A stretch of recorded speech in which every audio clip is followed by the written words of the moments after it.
سکوت غرناطہ سے کیا مراد ہے؟ سکوت غرناطہ کسے کہتے ہیں؟ کیونکہ اسلامی تاریخ کا یہ ایک المناک باب ہے، اور اگر ہم نے سکوت غرناطہ کو نہ سمجھا اور اپنی اسلامک ہسٹری سے بے خبر رہے تو آئندہ بھی مسلمانوں کے ساتھ اس طرح کے واقعات ہوتے رہیں گے۔ اس لیے ہم نے یہ ایک سلسلہ شروع کیا ہے تاکہ ہم اپنی تاریخ سے واقف ہوں۔ ہم نے تاریخ میں کیسے اپنے اندر کے منافقوں سے دھوکہ کھایا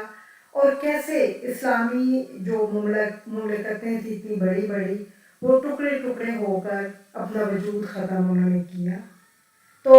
سب سے پہلے ہم شروع کریں گے کہ سکوت غرناطہ سے کیا مراد ہے، پھر ہم آگے ایک ایک چیز کو لے کے چلتے ہیں۔ سکوت غرناطہ در حقیقت سن 1492 میں ہسپانیہ، جو موجودہ اسپین اور پرتگال اور کچھ ممالک ہیں، ان سے مل کے ایک پوری اسلامی سلطنت تھی جس کو ہسپانیہ کہا جاتا ہے۔ ہسپانیہ میں مسلم اقتدار کا ہمیشہ کے لیے خاتمہ ہو گیا،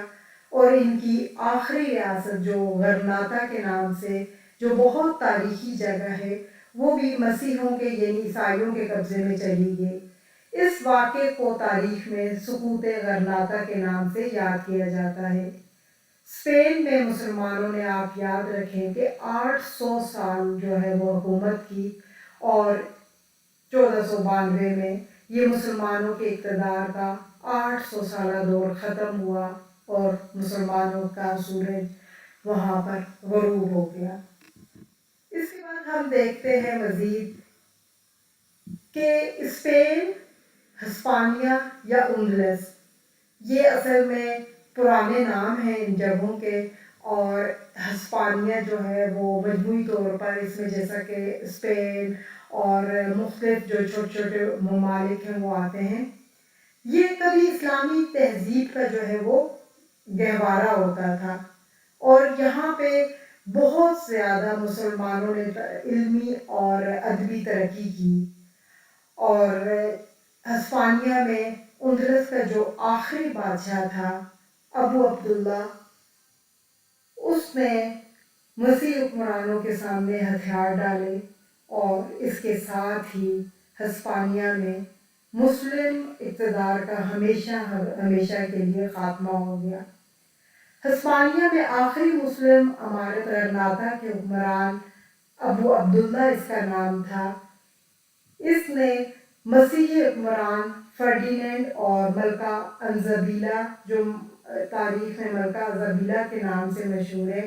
اس کے سامنے ہتھیار ڈالے، اور ہسپانیہ میں جو صدیوں پر محیط مسلم اقتدار تھا اور مسلمانوں نے 800 سال اس پر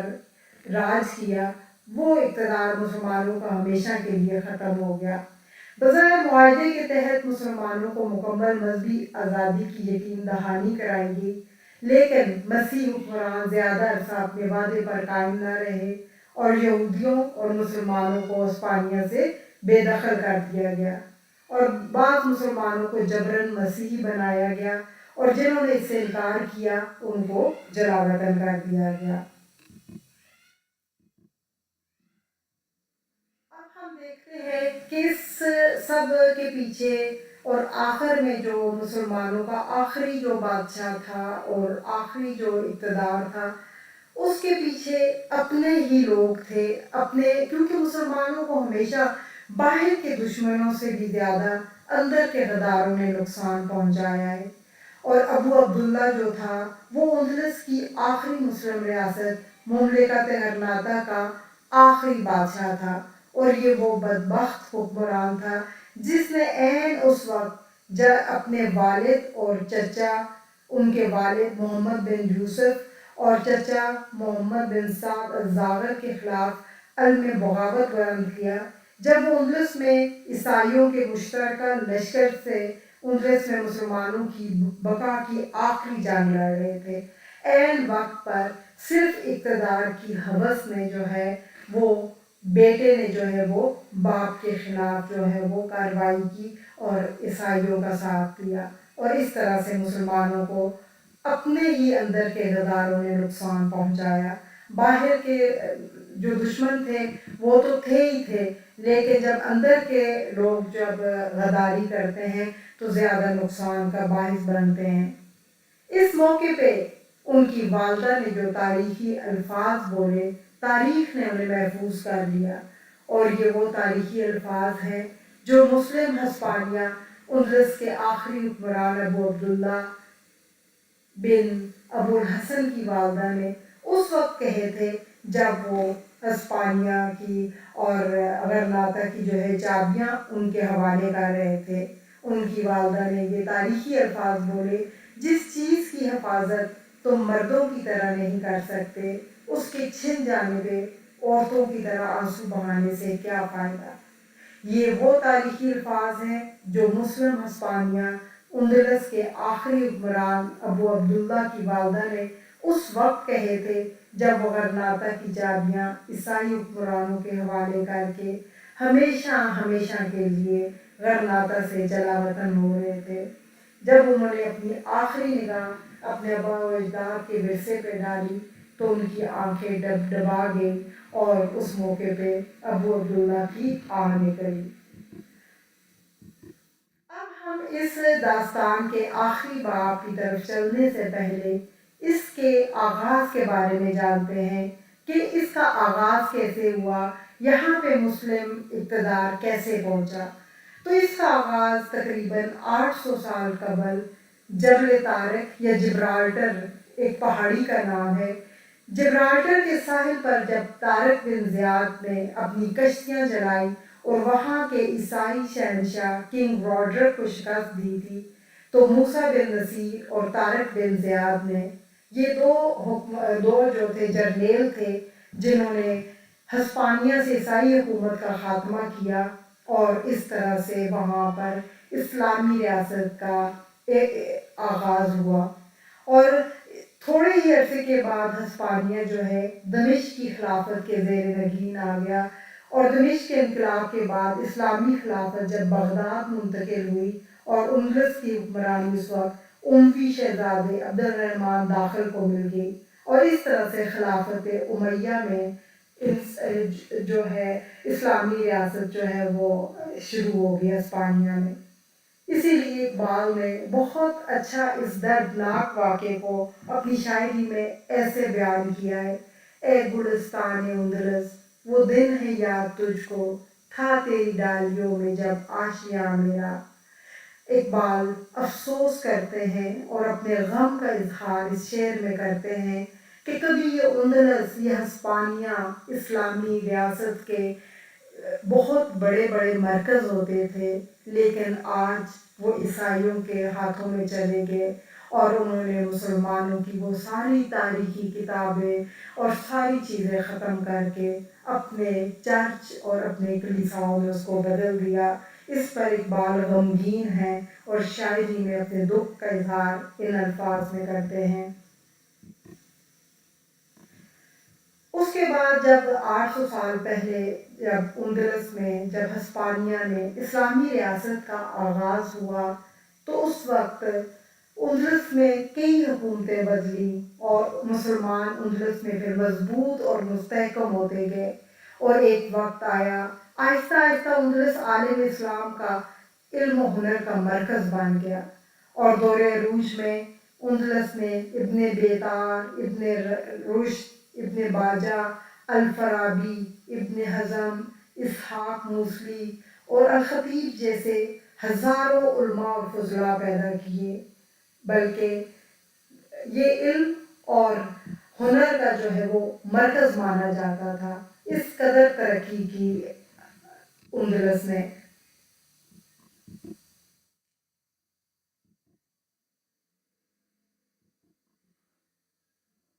پھر اس کے بعد ہم دیکھتے ہیں آہستہ آہستہ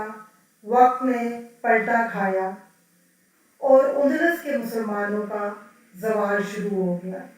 لیکن قدرت نے یوسف بن تاشفین کی صورت میں اندلس کے مسلمانوں کو سنبھلنے کا بہترین موقع دیا، مگر جب ان کے نصیب میں زوال لکھ دیا گیا تھا تو پھر ان کے جو ہے وہ زوال شروع ہو گیا۔ سرکستہ، کشتاریہ، اشبیلیہ اور قرطبہ جیسے عظیم علم و ہنر کے مراکز مسلمانوں کے ہاتھوں سے نکلنے شروع ہو گئے۔ اراغون اور کشتالہ کی مضبوط مسیح مملکتیں وجود میں آئیں، کیونکہ یہ جب ریاستیں عیسائیوں کے اندر چلی گئیں تو چونکہ وہ عیسائی جو ہے مسلمانوں سے بہت زیادہ دشمن رکھتے تھے، دشمنی، اور وہ بہت شدت پسند تھے، انہوں نے جو ہے صرف مسلمانوں کے خاتمے کے لیے، اور وہ ہر صورت میں مسلمانوں کا خاتمہ چاہتے تھے، اس لیے ملکہ زبیدہ اور فرڈینینڈ جو کہ کستلا کا شاہ تھا، ان دونوں نے مسلمانوں کو شکست دینے کے لیے یا مسلمانوں کی نفرت میں آپس میں دونوں نے شادی کر لی، اور 1469 تک اندلس کے مسلمان صرف غرناطہ کی ریاست تک محدود ہو کر رہ گئے۔ یعنی 1469 تک اب جتنے مسلمانوں کے پاس چھوٹی چھوٹی ریاستیں تھیں، سلطنتیں تھیں، وہ سب عیسائیوں کے اندر چلی گئی، صرف ایک غرناطہ بچا تھا رہ سہ کے، اور مسلمان غرناطہ تک محدود ہو کر رہ گئے۔ سارا اندلس ان کے ہاتھ سے نکل چکا تھا اور مسلمان صرف اور صرف جو ہے وہ اندلس تک ہی محدود تھے۔ اس کے بعد ہم دیکھتے ہیں، اب اس کے بعد ہم دیکھتے ہیں نیکسٹ،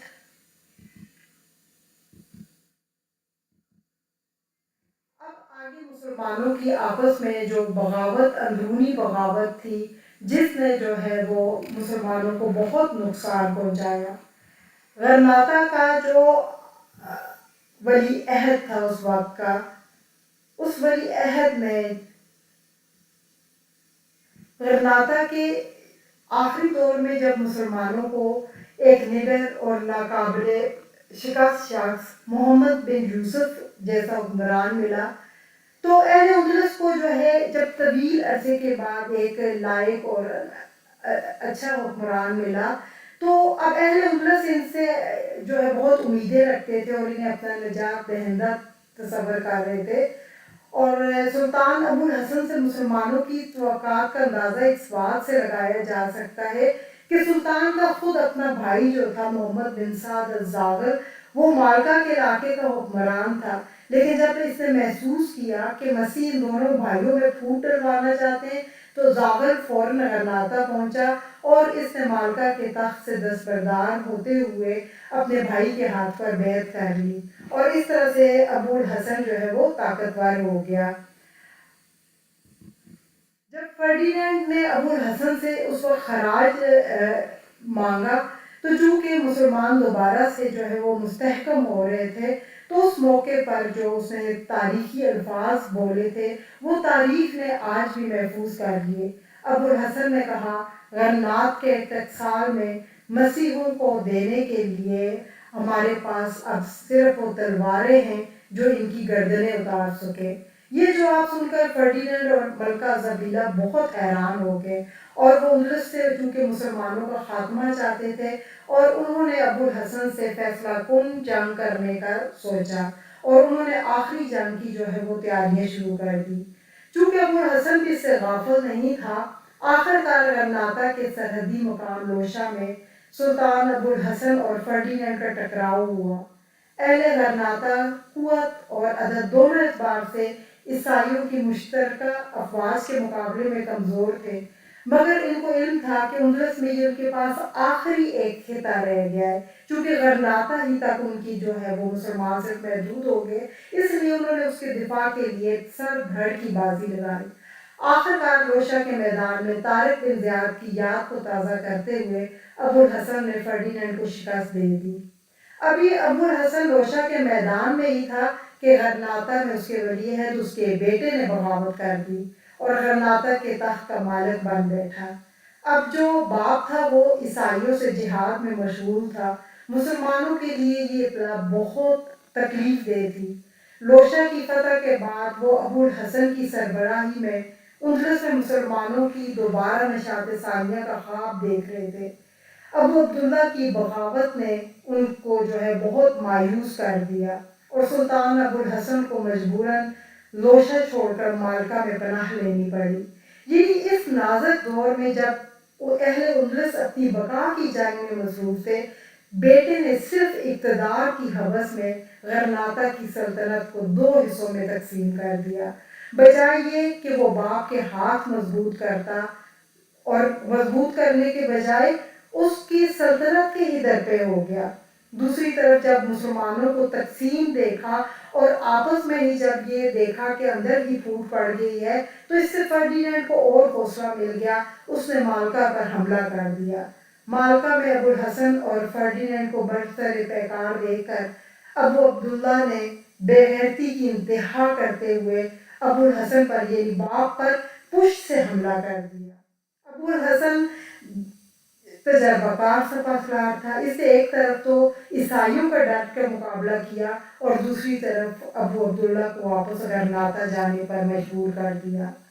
اب یہاں پر دیکھیں کہ کس طرح سے مسلمانوں کو اندر ہی سے اپنے لوگوں نے ہر جگہ پر ہر میدان میں نقصان پہنچایا۔ اب ابو عبداللہ کی جو اقتدار کی ہوس اور اپنوں سے غداری یہ کھل کر سامنے آ گئی۔ اس دوران ابو عبداللہ اور فرڈینینڈ کا جب آمنا سامنا ہوا لوشا کے مقام پر، چونکہ ابو عبداللہ تو نہ تجربہ کار تھا، اس نے شکست کھائی اور گرفتار ہو گیا۔ اب ابو عبداللہ کیا ہوا، فرڈینینڈ کی قید میں جانے کے بعد اب جہاں پہ غرناطہ پہ اس نے غداری کی تھی اس کا تخت خالی ہو گیا۔ اب چونکہ بیٹے کی بغاوت نے جو ہے باپ کو بہت بیمار کر دیا، اس پر زبردست فالج کا حملہ ہوا، اس نے ریاست سے کنارہ کشی اختیار کر لی اور اپنے بھائی زاغل کو جو ہے وہ غرناطہ کا تخت سنبھالنے کا حکم دیا اور فرڈینینڈ کا مقابلہ کرنے کے لیے بھی اس کو تیار کیا۔ الزاغل جو ہے وہ غرناطہ پہنچا اور اس نے مسلم افواج کی دوبارہ سے جو ہے تنظیم کی۔ زاغل بھی بلا شبہ ابو الحسن کا جو ہے وہ حقیقی جانشین تھا اور ممکن تھا کہ وہ اپنی دلیری کی صلاحیتوں کو برے کار لاتے ہوئے اندلس کے مسلمانوں کا نجات دہندہ بنتا، مگر اس موقع پر بھی ابو عبداللہ نے ایک دفعہ پھر اپنا مکروہ کردار دکھایا اور دوران قید جب فرڈینینڈ نے ابو عبداللہ کی عادت اور خصلت پہچان لی کہ یہ اپنوں کا ہی غدار ہے، تو وہ سمجھ گیا کہ ابو عبداللہ کو مسلمانوں کے لیے استعمال کرنے کا بہترین موقع ہے، اور اس کو پتا تھا کہ ابو عبداللہ کو مسلمانوں سے زیادہ اپنے اقتدار کی ہوس ہے، تو فرڈینینڈ نے ابو عبداللہ کو زاغل اور باپ کے خلاف استعمال کرنے کا منصوبہ بنایا۔ اس نے ابو عبداللہ کو یقین یہ دلایا کہ وہ اسے غرناطہ کا وارث بنائے گا، وہ اسے غرناطہ کا وارث تسلیم کرتا ہے، اور فرڈینینڈ کو جب غرناطہ کا تخت ملے گا تو وہ ابو عبداللہ کی مدد کرے گا۔ اس نے ابو عبداللہ سے ساز باز کر کے فرڈینینڈ نے اسے قید سے رخصت کیا اور ابو عبداللہ جو ہے وہ سیدھا مالکا پہنچا، جہاں پہ اب اس کا چچا زاغل قابض تھا۔ اہل مالکا کو یہ یقین دہانی کرائی کہ فرڈینینڈ اس کے ساتھ ہے، اور اگر اہل مالکا ابو عبداللہ کا ساتھ دیں گے تو وہ ان عیسائیوں سے صلح کروا سکتا ہے۔ چونکہ مسلمان پہلے ہی جنگ و جدل سے گھبرائے ہوئے تھے، وہ اس کی باتوں میں آ گئے اور انہوں نے مالکا پر ابو عبداللہ کی جو ہے وہ بالادستی تسلیم کر لی۔ اب ابو عبداللہ نے زاغل کو پیغام بھیجا کہ اگر وہ لوشا کا قلعہ اس کے حوالے کر دے تو ان دونوں کی صلح ہو سکتی ہے، اس طرح سے عیسائیوں کی مشترکہ فوج کا مقابلہ ہم دونوں مل کر کریں گے۔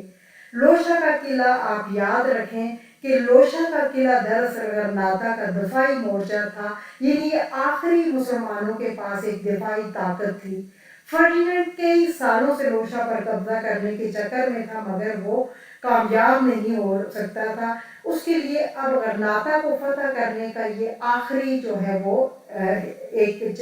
چیز تھی، مگر اہل لوشا نے اپنے علاقے کا دفاع جو ہے بے جگری سے کیا۔ لوشا کے دفاعی اہمیت کے باوجود مسلمانوں میں اتحاد کے خواہش مند الزاغل نے ابو عبداللہ کا کہنا مانا اور لوشا کا قلعہ اس کے حوالے کر دیا۔ لوشا پر قبضہ کرنے کے بعد فرڈینینڈ کے منصوبوں کا اب عملی جامہ پہنانے کا وقت آ گیا۔ اس نے جب ابو عبداللہ نے فرڈینینڈ کو لوشا آنے کی دعوت دی تو مسلمان حیران پریشان رہ گئے کہ جس لوشا کی قلعے کی حفاظت کے لیے انہوں نے سالوں سے سر در کی بازی لگائی، وہ تو بغیر کسی خون خرابے کے فرڈینینڈ کو مل گیا۔ ادھر جب مالکا میں مسلمانوں نے یہ صورتحال دیکھی تو انہوں نے ابو عبداللہ کے خلاف بغاوت کر دی کہ اس نے جھوٹ بول کر ہم سے یہ سب کچھ کروایا۔ اس پر فرڈینینڈ نے مالکا کا محاصرہ کر لیا اور اہل مالکا کی مدد کے لیے زاغر جب غرناطہ سے روانہ ہوا تو غرناطہ خالی دیکھ کر ابو عبداللہ کو سنہری موقع مل گیا۔ وہ دوبارہ غرناطہ پہنچ گیا اور تخت غرناطہ پر قبضہ کر لیا۔ یہاں سے المناک داستان کا وہ باب شروع ہوتا ہے جس کا انجام مسلمانان اندلس کی مکمل بربادی پر ختم ہوا۔ وہ لوگ جو 800 سال قبل اندلس میں روشنی کا پیغام لے کر آئے تھے، وہ روشنی کی مانند پورے اندلس میں پھیلے تھے، وہ راستہ بھول گئے۔ اور یاد رکھیں، افراد راستہ بھول جائیں تو گھرانے تباہ ہو جاتے ہیں، مگر جب قومیں راستہ فراموش کر دیں تو سلطنتیں برباد ہو جاتی ہیں۔ اندلس کے مسلمانوں کے ساتھ بھی کچھ ایسا ہی ہوا۔ غرناطہ پر ابو عبداللہ کا قبضہ بھی مسلمانان اندلس کے لیے بربادی کا پیش خیمہ ثابت ہوا۔ یہ منظرنامہ دیکھتے ہوئے مالکا والوں نے فرڈینینڈ سے صلح کر لی اور اس طرح لوشا اور مالکا دونوں پر فرڈینینڈ کا قبضہ ہو گیا۔ ابو عبداللہ جو ہے ہتھیار ڈالنے کے لیے ملکہ ایزابیلا اور اس کے خاوند کے سامنے، بادشاہ فرڈینینڈ کے سامنے جب پیش ہوا تو وہ ابو عبداللہ جس کو وہ بیٹا کہتے تھے اور وہ مسلمانوں کی خیر خواہی کا دم بھرتے تھے، فوراً اپنے اصلی روپ میں آ گئے۔ اس نے ابو عبداللہ کو پیغام بھیجا کہ اب غرناطہ کی چابیاں عیسائیوں کے حوالے کر دی جائیں۔ یہ پیغام ملتے ہی ابو عبداللہ کے پیروں تلے سے زمین نکل گئی۔ اپنوں سے غداری کا انجام اسے نظر آنے لگا۔ اس نے اہل غرناطہ سے مشورہ کیا۔ اہل غرناطہ نے موسیٰ اور طارق، کیونکہ اہل غرناطہ تو موسیٰ بن نصیر اور طارق بن زیاد کے فرزند تھے، انہوں نے کہا کہ آخری دم تک جنگ لڑنے کے لیے تیار ہیں۔ اہل غرناطہ اور فرڈینینڈ میں سخت لڑائی ہوئی۔ مسلمانوں کو علم ہو گیا تھا کہ اندلس میں اب غرناطہ ہی ان کی آخری امید ہے، لہذا وہ خوب جم کر لڑے۔ انہوں نے جو ہے اس وقت بھی ایسے ٹوٹی پھوٹی حالت میں بھی مسیحیوں کو، عیسائیوں کو شکست دی۔ غرناطہ کے مضافات میں دوبارہ مسلمان جو ہے وہ قابض ہونے لگے، اور قدرت قوموں کو سنبھلنے کے لیے کئی موقع دیتی ہے، فوراً زوال نہیں آتا۔ یوسف بن تاشفین کی آمد سے لے کر ابو الحسن کی تخت نشینی تک اہل اندلس کو سنبھلنے کے لیے کئی مواقع ملے، مگر اقتدار کی ہوس اور اپنوں سے غداری نے ہی اہل اندلس کو برباد کر کے چھوڑا۔ اس نازک موقع پر جب عیسائی اندلس میں مسلمانوں کو آخری پناہ گاہ کے سامنے مورچہ زن تھے، اس وقت بھی اہل اندلس کی آپس کی لڑائی اور ناچاکی اور ناتفاقی ختم نہ ہوئی۔ اہل غرناطہ کی ابو عبداللہ کی سربراہی میں عیسائیوں کے خلاف کامیابیاں اب اس کے چچا زاغر کو، کیونکہ پہلے ابو عبداللہ نے اس سے جو ہے وہ دغا کیا تھا، اب چچا زاغر جو ہے اس کو اب اس کی کامیابیاں ایک آنکھ نہ بھائیں، اور وہی الزاغر جو کچھ عرصہ قبل مسلمانوں کے اتحاد کی خاطر اپنے بھائی کے حق میں دستبردار ہو گیا، اس نے آخر میں شرمناک حرکت کی۔ زاغر نے اہل غرناطہ کے خلاف فرڈینینڈ کے حق میں اپنی خدمات پیش کی اور فرڈینینڈ کو ابو عبداللہ پر حملہ کرنے پہ اکسایا، صرف اپنی ذاتی اناج اور بغض اور دشمنی پر۔ فرڈینینڈ نے بھی سنہری موقع کو جانے نہ دیا اور ایک دفعہ پھر مسلمانوں کو آپس میں لڑوا دیا۔ اب زاغر نے جو ہے فرڈینینڈ کی مدد کے ساتھ ساتھ ابو عبداللہ پر بھی حملے کرنے شروع کر دیے، اور اس طرح سے مسلمان شکست کھا گئے اور غرناطہ کے مضافات کے تمام قلعے ایک ایک کر کے عیسائیوں کے قبضے میں چلے گئے، اور آخر کار اہل غرناطہ محصور ہو کر رہ گئے۔ اور غرناطہ کے تخت کا خواہشمند الزاغر، اس کو فرڈینینڈ نے اس کی خدمات کا صلہ دینے کے بجائے ہسپانیہ سے نکل جانے کا حکم دیا۔ الزاغر جو ہے فرڈینینڈ کا منہ دیکھتا رہ گیا اور آخر کار مراکش میں جلا وطن کر دیا گیا اور وہیں پر گمنامی کی موت مر گیا۔ غداروں کا یہی انجام ہوتا ہے۔ مسلمانوں نے بھی جب جب آپس میں اپنے مسلمان بھائیوں سے غداری کی تو ان کا انجام پھر ایسا ہی ہوا۔ ہمیں اس اپنی تاریخ سے سبق لیتے ہوئے مشکل اور نازک وقت پہ آپس میں اتحاد اور اتفاق دکھانا چاہیے، نہ کہ ایسے موقعوں پر اندر کی دشمنی اور بغاوت کا بدلہ لیا جائے۔ اللہ تعالیٰ